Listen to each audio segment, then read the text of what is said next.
Clay. Lynn, here we are again. Man. What's new? I mean, I don't know. You? You know, I hear that sometimes it snows in Vegas. little known fact, it does snow in Pigs Vegas. fly. Who Sometimes. knew? Yes. I'm just saying. Yes, I'm just it saying. does. Sometimes weird stuff happens. Like that's what I love about the work that we get to do, both as fundraisers and as consultants and former fundraisers, and we get to see different parts of the country and see different places and get to learn different things. Like it snows in Vegas, like gumbo is good. Gumbo is good. Yeah, all the things. We get, and we have colleagues and friends all over the country and get to learn different things about different all over the world. Hi, Canadian friends. How's your poutine? I love cheese curds. Yeah. So Clay, but like going to conferences in different places and meeting fundraisers from all over. When I go to conferences, I have this thing. Tell me. So pre-pandemic and post-pandemic, Yes. I go to conferences. Yes. I go to a lot fewer than I used to. Same. Probably because my Netflix just needs me. Yes. And other things like that. But when I do go to conferences, I love to connect with people. As they say sometimes, I'm big on LinkedIn, which really means I like to use LinkedIn. I misused that earlier. Big on LinkedIn. Yeah, it's not that I'm not humble. It's more that I like to use the computer. I'm a legend in my own mind. Daggum Skippy, baby. And I love to connect with people after the conference. Yes. Because in the conference, like I'm speaking and then adrenaline hits me and then I'm a puddle of, slobbering mess. And then sometimes I hit the reception and, well, those things, that's what this is. It's like being at a reception with people and getting to chit chat about what's funny. Exactly. So funny thing happens at conferences in that I love to get people's contact information so they can give me their business cards. Okay. I know it's like old school, but No. it's not like you have a QR code tattooed on your forehead. No. Although I do have one in my phone that you can just scan my phone and get my contact information, but that's a whole other story. Lives in the future. So as Clay is living in the future, other people are handing me their business cards.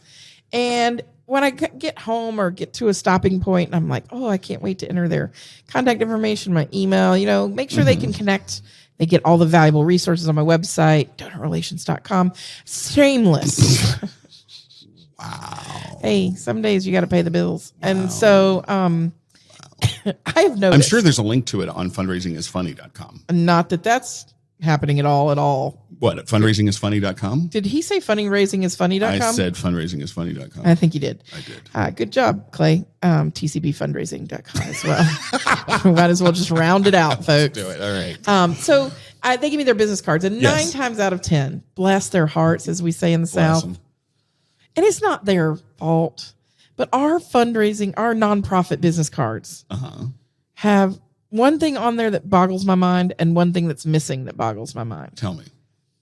There's usually a fax number, as in facsimile. Facsimile. As in to send via a phone line a fax. Yeah. That. Yeah, that. That one? Okay. Yeah. Either that was a busy signal or a truck backing up. I'm not sure which. But it was terrifying for most people and also proof that I am absolutely tone deaf. So I hope you all enjoyed that, listeners. Facsimile machine. And then the thing that's missing? Yes. Cell phone. Okay, so you're telling me wait, hold on. Yes. It's 2023. You get a business card. Now, are you saying like all of them or a lot of them? Or 9 out of 10. 9 out of 10 still have a fax number. I mean, if I were going to Vegas when it was snowing and betting, because I'm not a gambler, but I like to gamble.